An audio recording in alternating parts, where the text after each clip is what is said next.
Greetings and thank you everyone for joining COABE here today for Digital Inclusion Week. It's our kickoff event, and we're just so excited to be here with you today. During the pandemic, it really underscored a significant disparity in services, particularly concerning education and digital access. It has become increasingly clear that literacy must extend beyond traditional reading, writing, and arithmetic skills. In our rapidly evolving world shaped by technology, digital literacy plays a pivotal role in ensuring economic stability and advancing education. So throughout this week, our equity task force, led by Michael Matos, hey Michael, will share insights and initiatives aimed at addressing digital inclusion challenges. We will also focus on raising awareness about the importance of digital literacy and fostering equal access to technology. So stay tuned and join us all week with our engaging events and discussions designed to empower individuals with the skills and knowledge needed to drive into our digital age.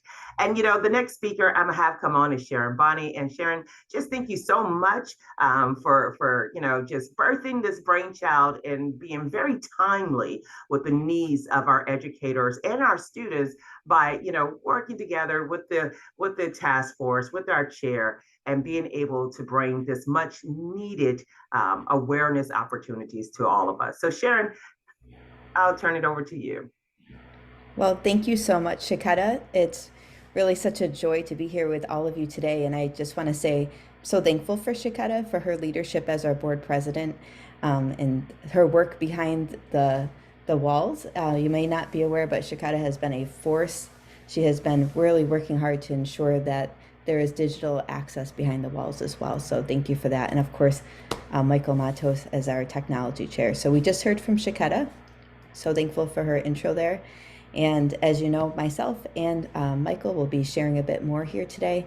So before we get started, I would just first of all want to welcome you all and encourage you to put your name and your organization and where you're from in the chat box. If you have questions, put them in the Q&A. We're going to go through first why we're doing this, and then we're going to talk about resources that are available to you, and then we're going to have our keynote speaker, Jisoo Song from Department of Education speak. So first, why do we need to invest in digital equity? Why is this so important? We have over 79,000 adult educators across the country who are working in more than 2,300 local programs. And when we count our CBO organizations, they are working with more than 3.2 million learners nationwide. And what we've seen is there's not a lot of reliable access to devices and internet. And this really creates a digital divide. This really limits opportunity and creates barriers for our learners to achieve success, both professionally and personally. Here's some challenges that are listed right here for you. So 28.2 million households in the US that do not have high-speed broadband internet access. 18.1 million households with available broadband infrastructure that can't afford to connect. So we're going to talk to you about some resources that will help in this area.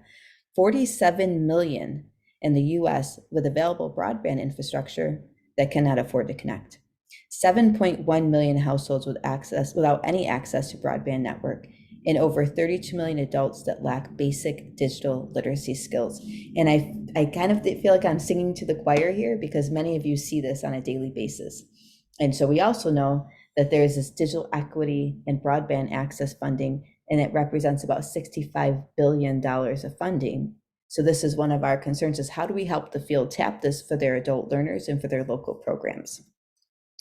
So I'm not sure if you're aware, but back in January 2023, so start of this year, COABE conducted an online survey of its adult education members to understand their digital equity challenges in the classroom.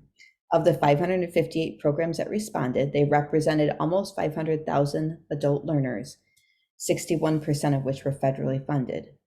Only 23% received CARES Act funding. So that's an issue. Respondents were comprised of school districts, community colleges, community-based organizations, prisons, and the remainder were a mix of services providers. Of this mix, approximately 71% of all respondents or local programs offer digital literacy classes. So we know this is high, this is a big need, and we know this is a big need right after the pandemic. But here's our findings.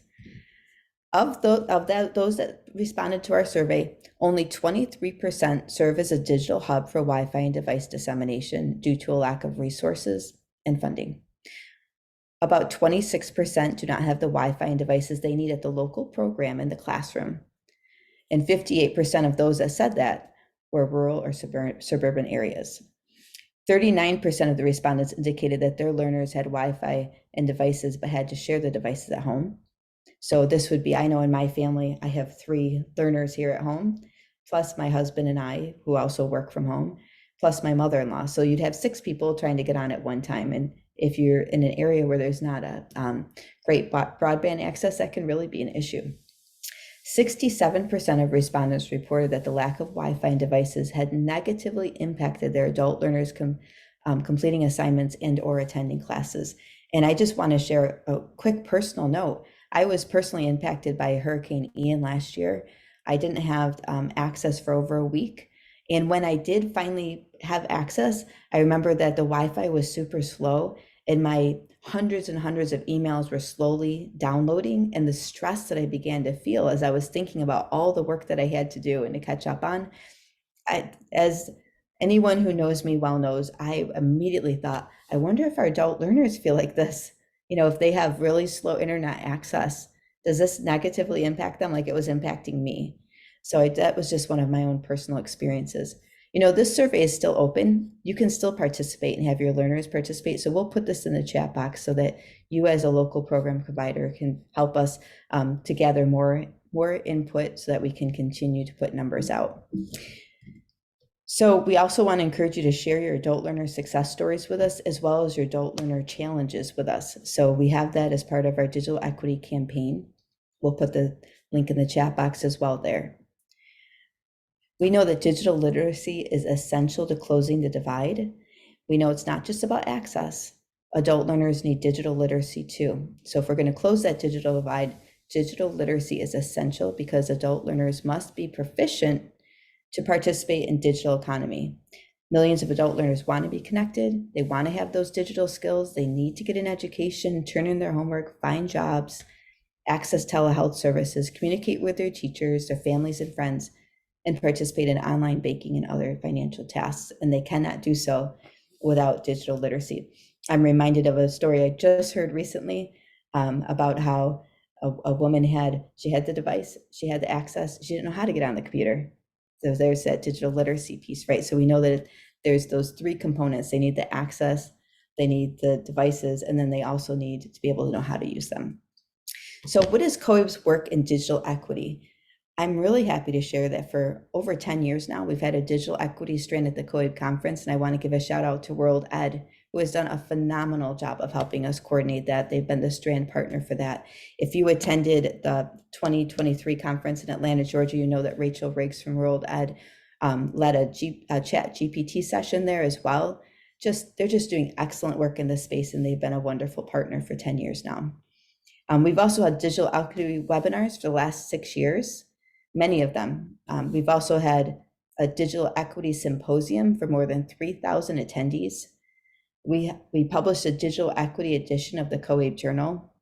I, along with 4 colleagues, am attending an Institute for Digital Equity that's out through the American Association for College and Universities, and this is excellent. It's going to help us bring back resources to the field.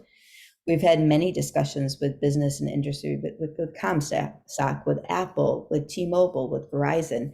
If you attended our conference, you know that there are a number of them that are actually at our conference recently. So we're continuing these discussions with Google as well. We have a digital advisory committee.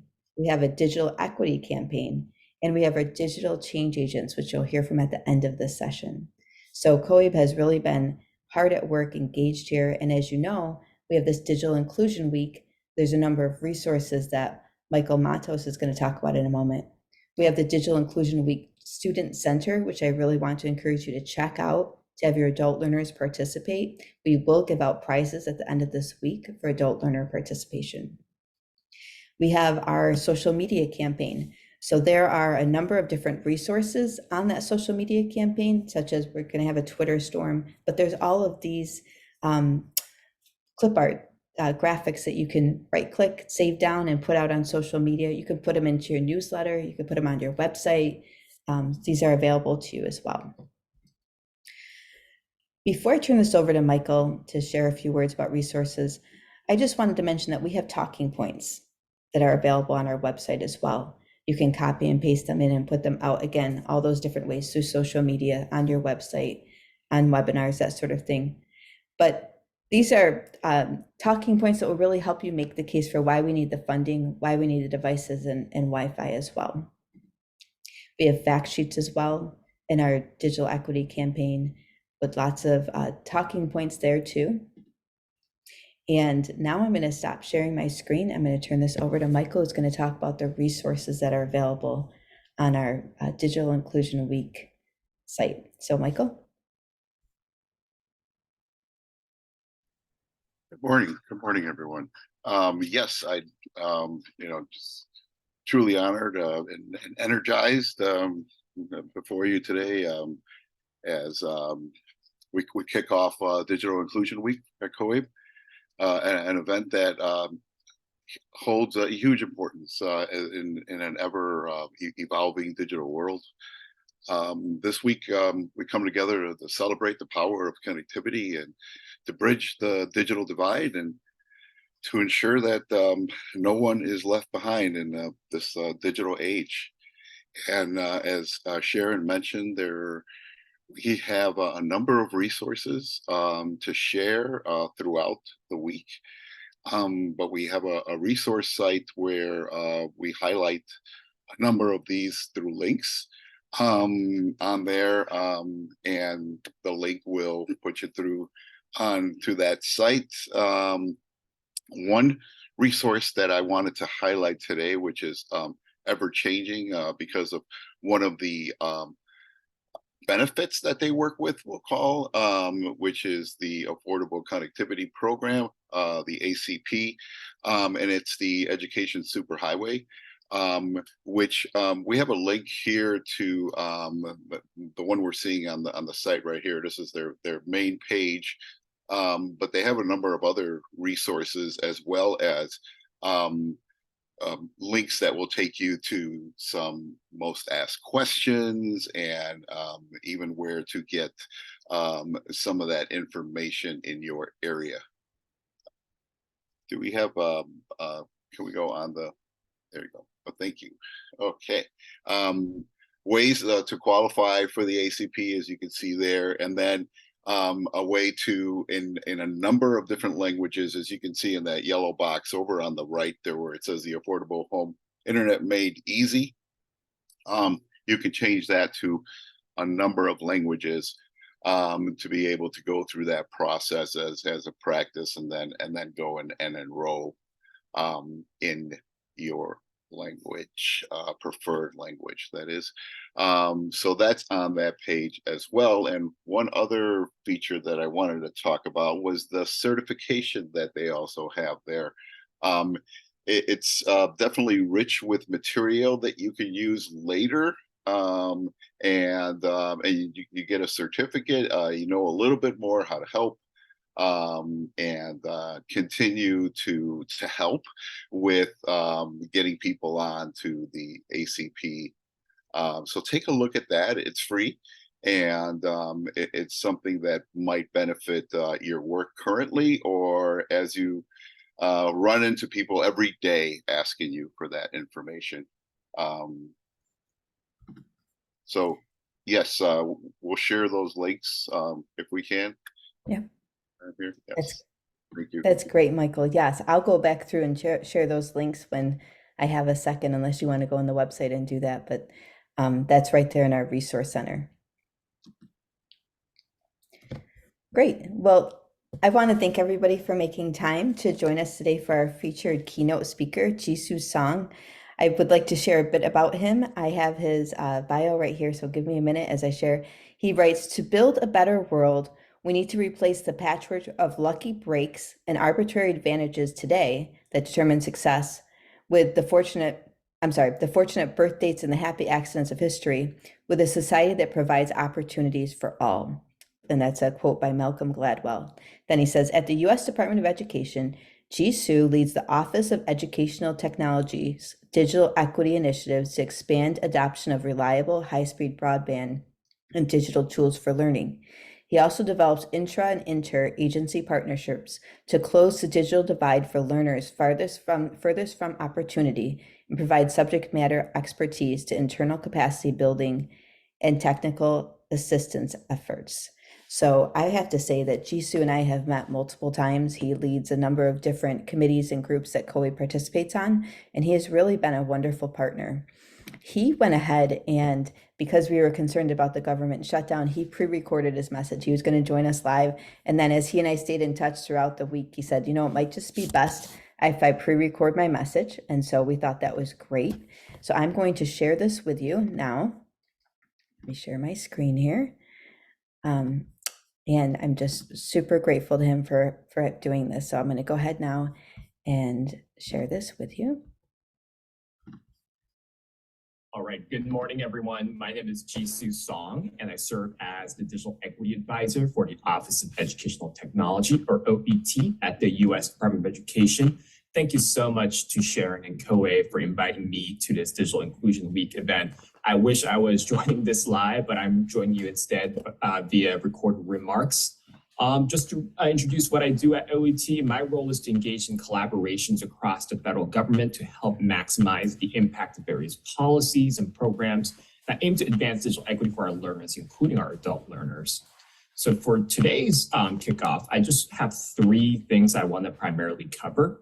I'd like to first provide an overview of our office for those that might be unfamiliar with what OET does. Then I'll spend most of the time talking about some critical digital equity policies that you should know about, including the ACP and the Digital Equity Act. For some of you, it might be a good review. And I'll also go over how you all as education leaders in the adult ed sector can engage with these programs and prepare for some upcoming opportunities as well. So just to begin, a brief overview of our office, OET. We sit in the policy division at the U.S. Department of Education, and we're responsible for developing that national vision for how technology can be used to transform teaching and learning in K-12, in higher ed, in adult ed. You may know us from publications like our National Ed Tech Plan, which serves as our flagship policy document. And our goal is to refresh the current version from 2017 by early 2024. And we operationalize OET's mission in three primary ways. First, providing practical guidance to the field through our policy documents, like the NETP that I just mentioned. Second, investing in challenges and other mechanisms to drive innovation in the field, when we get funded to do so, or by collaborating with other offices on their grant programs. And third, driving collective action with leaders in the field through convenings, by securing commitments from major players, and other types of actions. So with that brief intro out of the way, I'll dive into some of the major digital equity policies that you should be familiar with. And if you already know about them, it'll be a nice review. As we all know, one of the greatest challenges to accessing broadband for many of our learners, including our adult learners, and their families, is the steep cost of having an internet subscription, right? Especially in our rural and remote areas. So the bipartisan infrastructure law from 2021 included a $14 billion affordable connectivity program run out of the FCC. It helps eligible households afford a broadband connection through a discount of up to $30 per month towards internet service. And for households on qualifying tribal lands, they qualify for up to $75 per month. It also provides a device-related discount as well. For many of our students in the K-12 sector, their families qualify because your child receives free or reduced price meals. For students in the Pell community, they also qualify for the ACP. For many of our adult learners, there are other qualifying criteria that you can find on getinternet.gov, where all the information about eligibility and enrollment processes are stored. So please check that out. Since the launch of the program, we've been collaborating with the FCC and other federal colleagues to support the enrollment in the ACP. This slide is a little bit dated, actually, because we just succeeded in crossing the 21 million households enrollment mark out of the 48 million households that are eligible.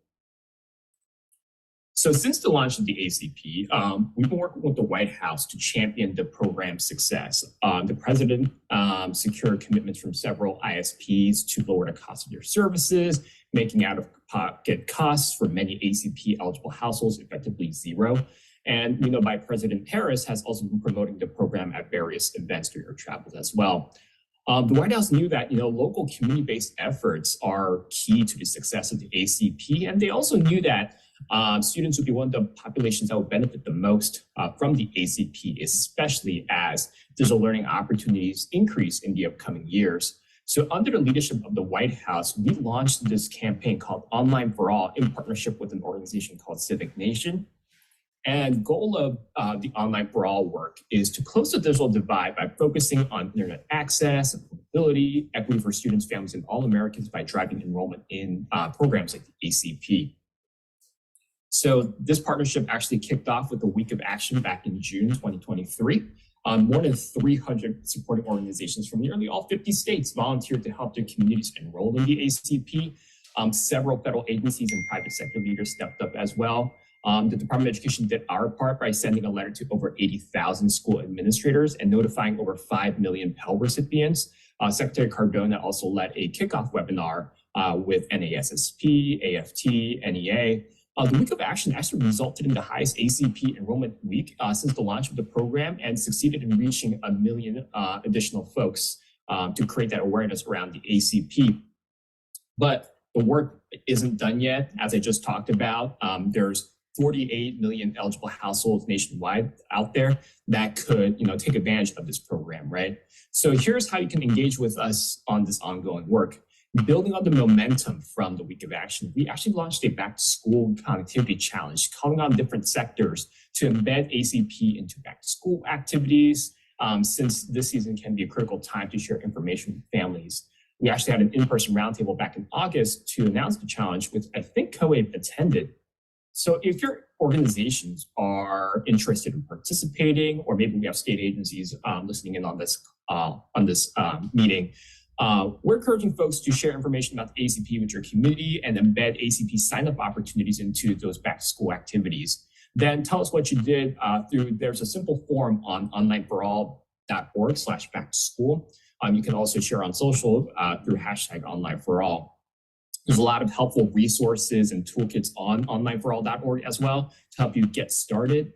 And your organizations, your agencies can also sign up to be in a supporting organization for the campaign and join on monthly community calls by going to onlineforall.org/campaign.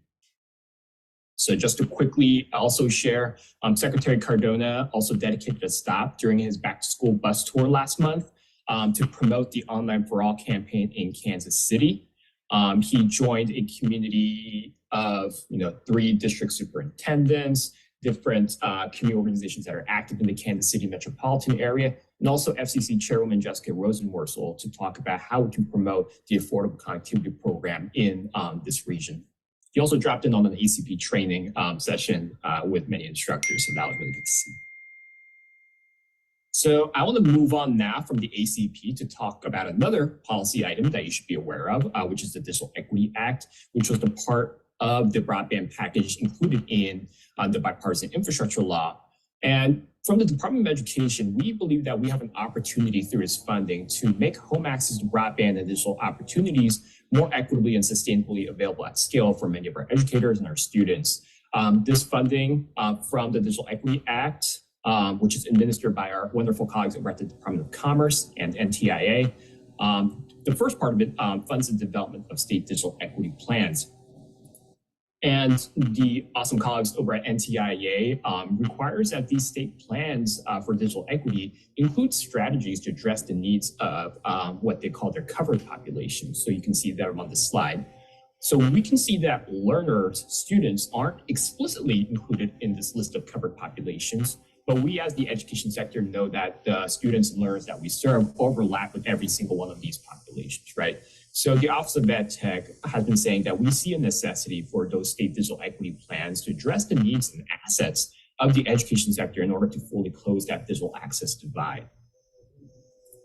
Just taking a look at the timeline from NTIA, all states, several territories received their digital equity planning funds at the end of last year, and efforts to develop those state digital equity plans are being actively led by entities that have been chosen by each state's governor's offices. And many states are actually entering into sort of the final phases of their planning efforts right now. And given the education sector's experiences in navigating the pandemic, identifying barriers and strategies, developing those trusted relationships and communities, and building critical digital skills, the leadership at the Department of Ed believes that education leaders can really provide some essential perspectives on how to meet the needs of those covered populations that I talked about. And here's a quote from Assistant Secretary Roberto Rodriguez and OET Deputy Director Christina Ishmael from a recent Ed Homeroom blog post that tried to emphasize that point. There's several other, topics that the education sector can, help those digital equity planners with, right? Such as, existing data that can help, identify needs of different learner populations, helping ensure that local communities and school communities are involved in co-creating and evaluating the merits of different digital inclusion strategies. Serving as trusted assets, our community anchor institutions, can serve as trusted assets when implementing various digital inclusion strategies. And the education leaders can also, contribute to the sustainability of some of those strategies mentioned in the digital equity plans by blending and braiding different resources that have shared objectives, right? So it's not too late to get involved in the digital equity planning efforts. The best way to engage with your state's digital equity planning right now might be the public comment period. So a handful of states have already released their draft digital equity plans. And although OET hasn't done any formal analyses or anything, it's been really great to see from our read-through of these that many are explicitly committing to working with the education sector through, making sub-grants to the education sector, expanding device access for our learners, including adult learners, recruiting digital navigators from higher ed institutions, and even high schools, and developing digital skills guidance and frameworks from a state level. So for these draft digital equity plans, the infrastructure law requires that these draft plans be open for a 30-day comment period. So we've been encouraging education leaders to keep up to speed on whether their own state has made their plan available for comment by keeping this page bookmarked. I included a bit.ly link to simplify the long URL, but please keep up to speed on whether your state has released their draft plan for public comment by visiting this website frequently. So what's next after states are done with their digital equity planning? We know that our colleagues from NTIA will release the next round of opportunities in early and mid 2024, which includes a $1.4 billion capacity grant to help states implement their plans, right? So it will be a good idea to start, building those relationships between the education sector and the digital equity planners to keep up to speed on how those capacity grants will roll out. The other interesting piece that we've been looking at is that $1.25 billion competitive grant program that would be available to a wide range of sectors, including many from the education sector, to work on their own digital equity projects over the course of 5 years. And although NTIA is still developing some of the final rules around the competitive grant, we know some key things from the legislative language, right? Many of the eligible entities include folks from the education sector, right? Including our state agencies, nonprofits, anchor institutions like our higher ed institutions and our libraries, and our local education agencies when it comes to the K-12 sector. Also, it looks like the eligible uses are pretty diverse and aligned to what many leaders in the education sector, including the adult education sector, have been doing already, including digital inclusion activities, promoting broadband adoption, training and workforce development programs, making devices more available to communities, and expanding public access to the internet. Again, NTIA won't announce that final funding opportunity until probably sometime next year, but I want to share some resources from the Office of Ed Tech that may support your initial idea generation efforts. First, there's this Advancing Digital Equity for All resource that OET developed last year. You may have seen this before if you've joined other OET events from the past year to help build that bridge between state digital equity planners and education leaders.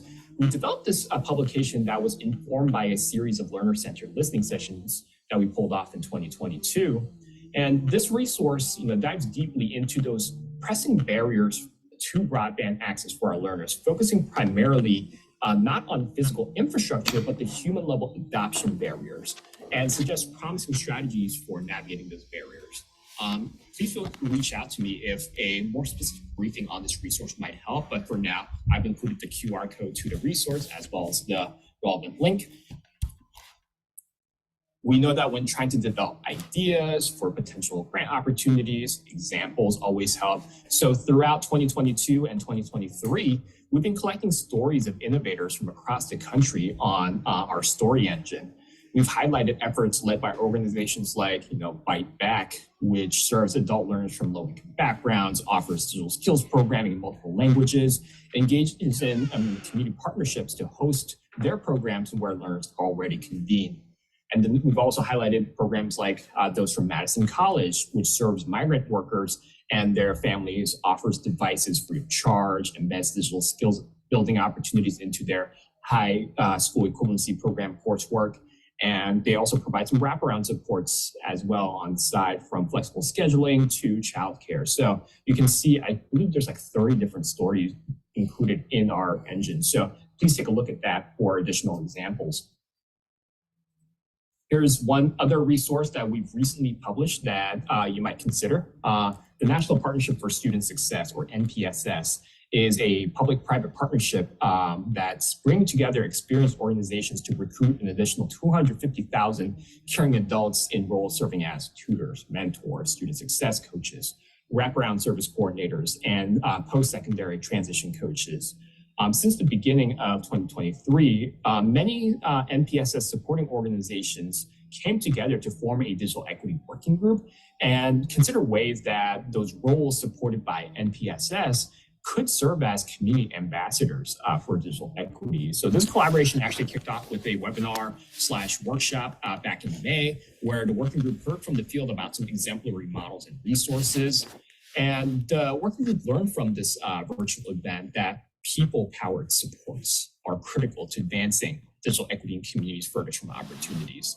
So we leveraged the takeaways from that virtual opportunity to develop a toolkit, a three-part toolkit that NPSS supporting champions and other interested community organizations, such as yourselves, could use to develop their own understanding of current digital equity issues and consider ways that the digital navigator model might be integrated into their services.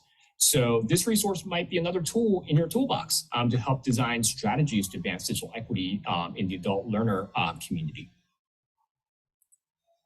So I want to just close out with a couple of questions to dwell on in the context of this upcoming competitive grant opportunity.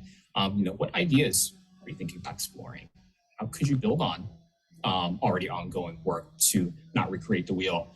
What resources could you consult to help you find those ideas, and what relationships might be helpful in that effort as well? How can you keep up to speed on some upcoming announcements, and how might our office, the Office of EdTech, best support you in those idea generation efforts? So just to close out, I know that was a lot of information with a lot of different links. So just to recap some of the main points and relevant links: Online for All, join our Back to School Connectivity Challenge, and join the coalition of supporting organizations that are really actively working to connect families. State digital equity plans, consider submitting a public comment when your state's draft plan is live, and build connections with your state's digital equity planners by visiting the interactive map on internetforall.gov. With regards to the competitive grant program from NTIA that's coming up next year, consider resources like OET's digital equity guidance publication, our story engine, as well as NPS's digital equity toolkit to begin developing ideas and build some necessary relationships in the months to come. So thank you all again for listening in. Apologies again that I couldn't join in live, but joining you via recorded remarks instead. In case you have any questions, my email is on the slide. In case you have any questions or any follow-up comments, I'm also happy to share the slides directly with COABE in case it'd be helpful reference later. So thank you all for joining us. Have a great rest of your digital inclusion week. So I just want to thank Jisoo for those comments, and I would love to see in the chat box how you plan to implement some of those suggestions that he made. And while you're doing that, I'm also going to go to our website here and want to make sure you're fully aware of all the different tools that we have to offer. And I'm going to hold on one second. me just go back to our website and make sure that you all can see this. There are a few things to share here. The first is that we have a digital equity campaign that's been going for some time now. There's a number of resources right on this website that are available to you. You click right in here and you'll see lots and lots of, there's the fact sheets we talked about already. There's 2 different sorts of fact sheets that you can download, but then also you can submit your student success stories like we mentioned. But I also want to mention that we have the Digital Inclusion Week site, which we're going to take just a quick look at before we hear from our digital change agents. So if we go to the COABE website, we'll be able to pull it up that way easiest. Just click right in here, and that's going to take you in. You'll see all the different information that's available. So we have our schedule here of the different programming that's taking place each day.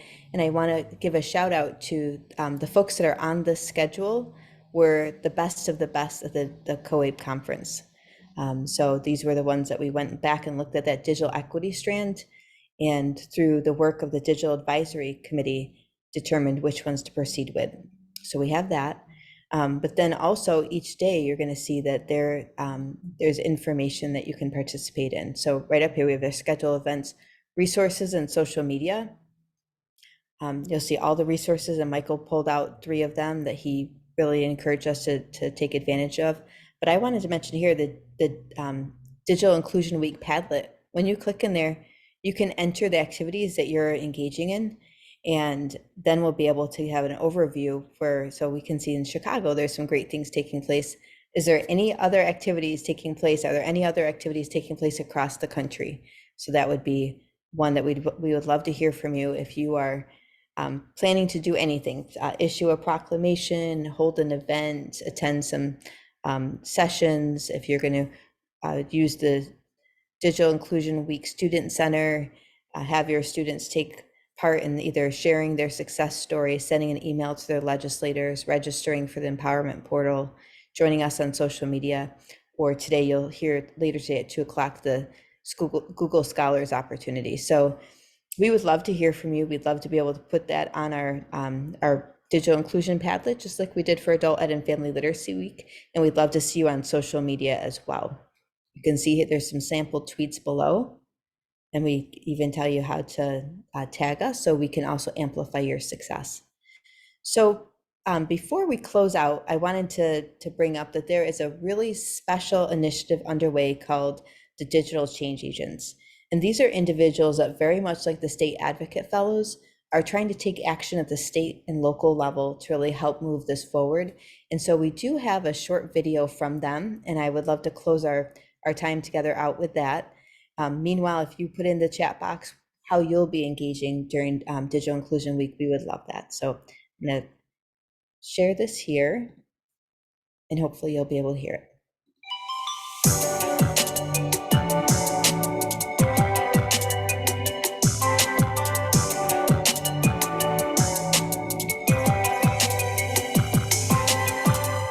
Hello, COABE. Happy Digital Inclusion Week.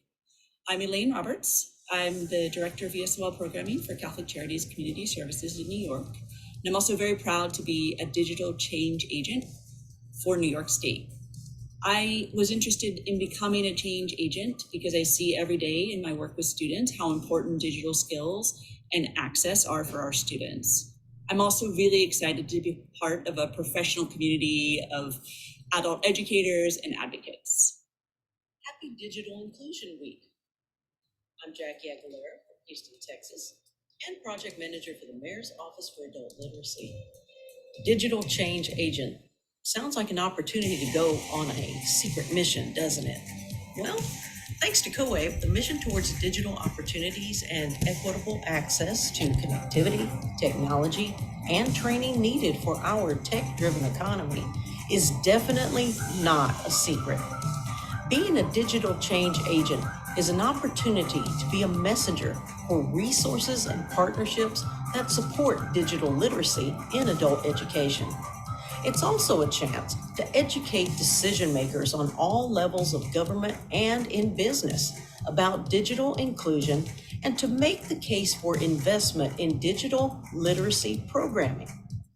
Digital change agents. We're voicing the change needed for a more digitally inclusive world. Hello, everyone. My name is Ryan Stivers, and I just wanted to take a second to share why I became a digital change agent. As a former adult education student myself, I am deeply passionate about the work that we do in our profession, and I believe access and equity are two of the most important things in making sure that adult education students can be successful in the present and in the future. Thank you. Hello, my name is Ingrid Aguayo Fuentealba. I represent the state of Michigan in the COABE's Digital Change Agent. Although the state of Michigan has the Michigan High-Speed Internet Office, we still have lots to do to make digital inclusion for all people residing in every corner of Michigan, especially those who live in rural areas. As the Associate Director of an online program for migrant and seasonal farm workers, this program prepares them to obtain a high school equivalent diploma. We know how important it is for our students to have reliable and affordable internet service. My objective is to extend their voices to make sure rural communities are heard so they can have access to quality education through online resources. My name is Sarah Wheeler, and I'm the State Director of Adult Education in New Hampshire. Digital equity is the key to contemporary success and an essential component in breaking the cycle of poverty. Access to technology, including infrastructure, devices, and the knowledge on how to use them, opens opportunities across multiple levels that impact personal and economic growth, whether it's health literacy or financial literacy, accessing flexible education and training options, or lifelong learning. Succeeding in the workplace or workforce advancement, practicing critical thinking skills and making an informed decision, technology plays an instrumental role. Without it, individuals face multiple barriers and challenges to their success. It is my hope to bring digital equity to adult education, and that's why I'm a digital change agent. Hello, Michael Matos, Ed Tech Director for Scale It in Illinois, COABE Technology Chair, and now Digital Change Agent. I became a digital change agent to encourage and motivate adult education learners and professionals to be at the table for the digital equity and inclusion for all movement. As digital change agents working together, we can identify opportunities, advocate for change, be innovation catalysts, and make an impact. Together, we can help drive and facilitate digital transformation within organizations, cities, states, regions, and the country. Hi, my name is Serena Learett, and I am the Director of Adult Education with River Parishes Community College in South Louisiana. I recently became a COABE Digital Change Agent. This role is important to me because I want to ensure that everyone has access not just to technology, but also the skills needed to navigate with this new technology. We should be advocating for everyone to have digital equity because this not only benefits that particular individual, but also the communities in which they reside. It helps them be a better citizen. It helps them to be more interactive in their community and a part of society and the economy that they live and thrive in. So I am excited about this role. We should all be advocating for digital equity for everyone. Hi, my name is Ashley Winkle. I'm the Associate Director of the Distance Education Professional Development Center at TCOL at Texas A&M. I'm also the Integrating Technology Moderator for LINKS. I'm excited to be a digital change agent as I'm passionate about helping digitally challenged individuals become more digitally literate and, more importantly, more digitally resilient.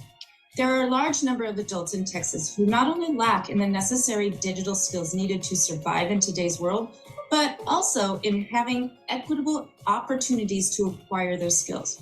I want to thank COABE for this opportunity to be a part of such an important project, and I'm looking forward to the work we can do together. Thank you.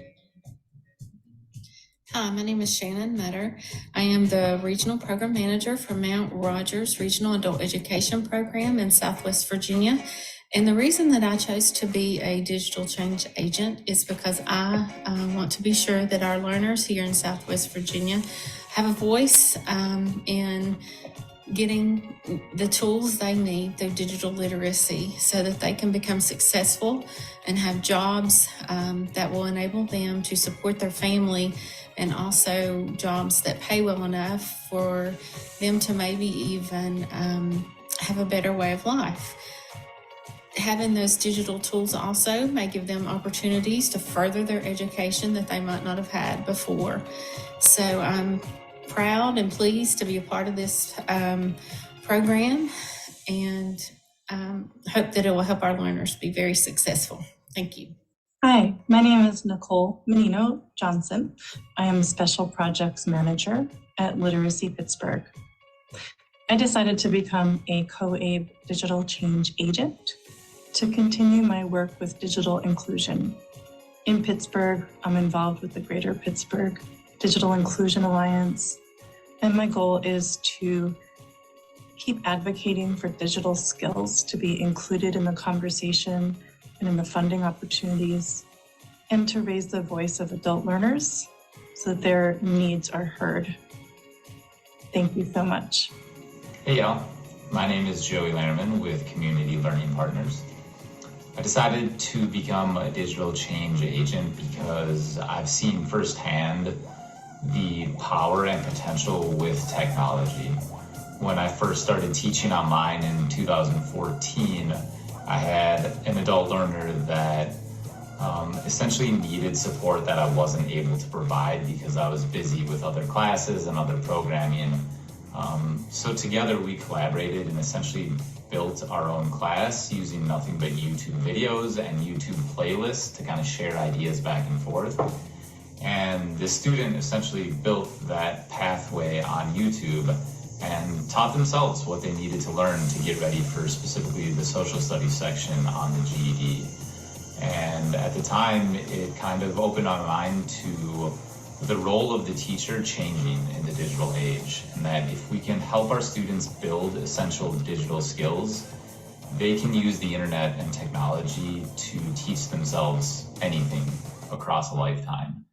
And so I want to make sure that opportunity is available to all adult learners. And I think helping connect students with broadband, but also with essential digital resilience skills is a key thing we can do to help ensure students are able to take full advantage of the power of technology.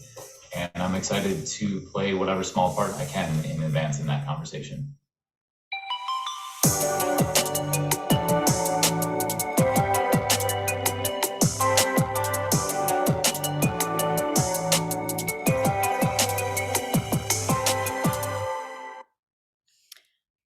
Okay, so as we close this out, we just want to make sure that you're aware of a few more opportunities before we end this important session.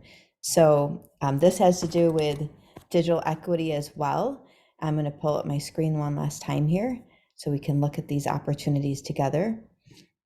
Later today, you're going to have the opportunity to join us to talk about the Google Scholarship opportunity. There's over 500 Google scholarships that we're going to be able to award. So more details on that in a minute. But there's the AI Bootcamp for adult educators. It's $300 for 8 weeks. It's an 8-week course.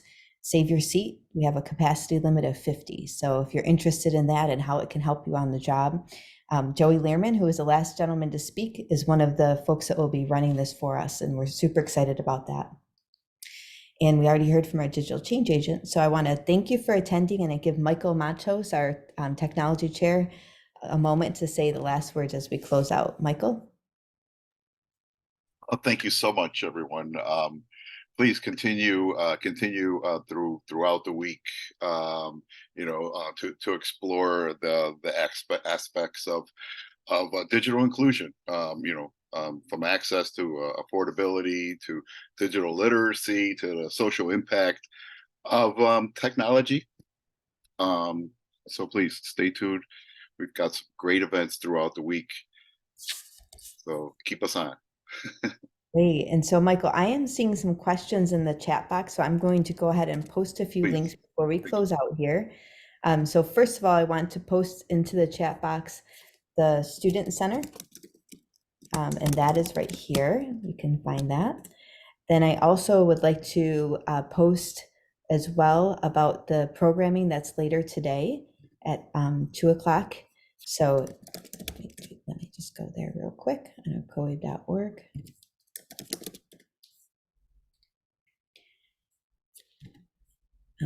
You're going to see when you click into this site right here, not only the calendar of activities, but also the registration option. So I'm going to put that in there.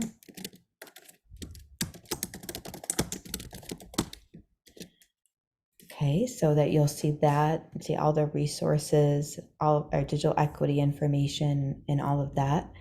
And then I want to just take a minute here to look at, in the chat, we had over 70 responses. So let me just look real quick here and say hello to a number of people that I recognize, which is great. Okay.